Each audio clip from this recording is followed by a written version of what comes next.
This is Jim Sawyer for CapitalismInCrisis.org.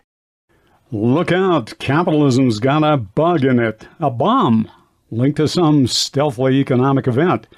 Think last century, the Great Depression, tick, tick, tick.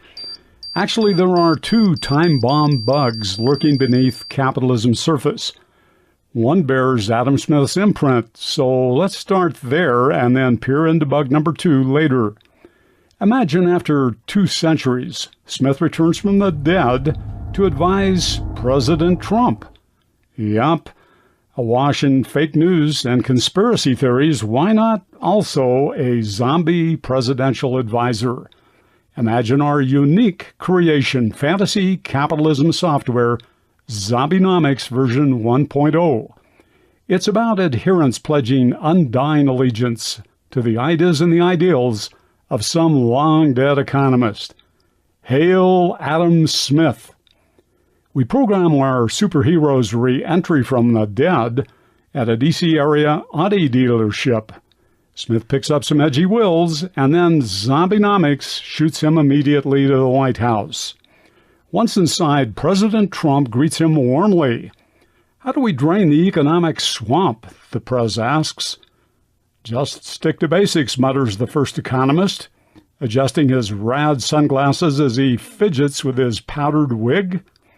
What basics? Asked Trump. You know, screw government, Smith smirks humorously. Already doing that, Trump exudes.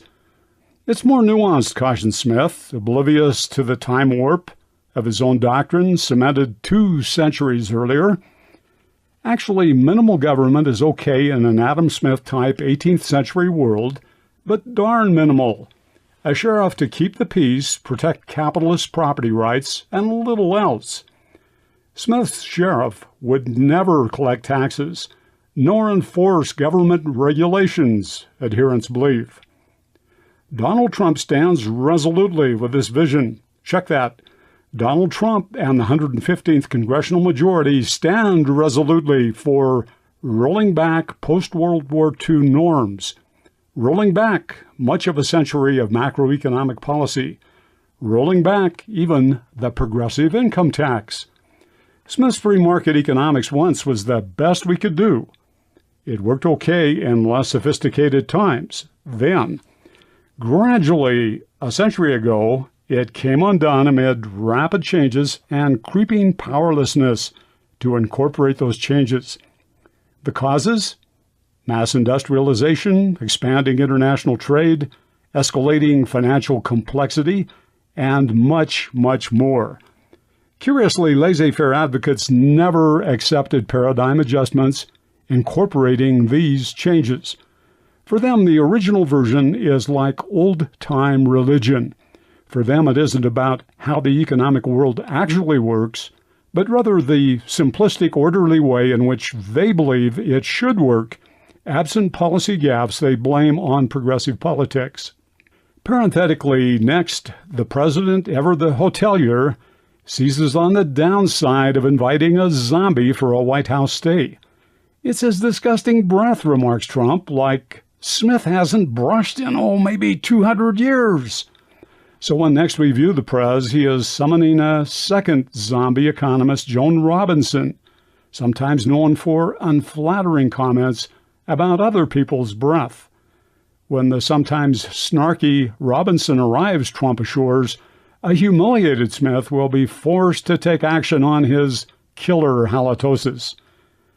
Death and bad breath aside, Adam Smith borrowed key pieces of his worldview from physical scientist Isaac Newton.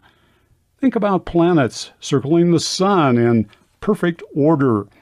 Visualize a 2-planet economic-like solar system in which one orb, firms, sells goods and buys labor from the other orb, households. The latter buys goods and then sells labor services to pay for them. This circular pattern, economic true believers assert, reflects the natural order, God's order.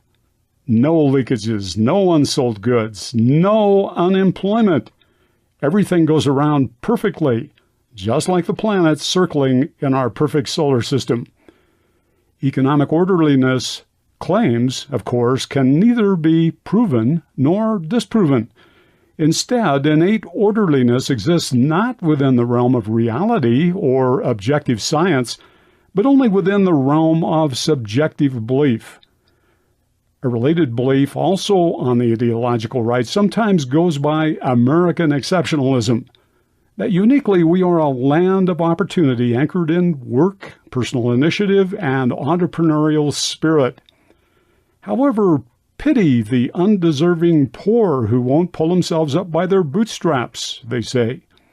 These folks, it is asserted, take a free ride on the so-called nanny state for medical care, housing, food stamps, whatever. But look out. In Trump's presidency, the nanny state will be collapsing from beneath them. Curiously, many of these same folks have been Trump voters. Whatever. Without tough love, Donald Trump and Paul Ryan muse, how can the downtrodden master self-reliance, master saving for a rainy day, master preparation for frugal economic times ahead when finally government's welcome mat is withdrawn? Is this the natural evolution of Adam Smith's moral philosophy? Fast forwarded to 2017? And what about economist Joan Robinson? Is she on the same page? Well, who knows?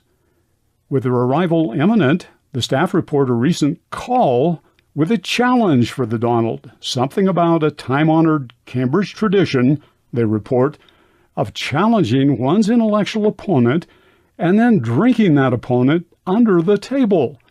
Is this what Joan Robinson has in mind as she greets our new president?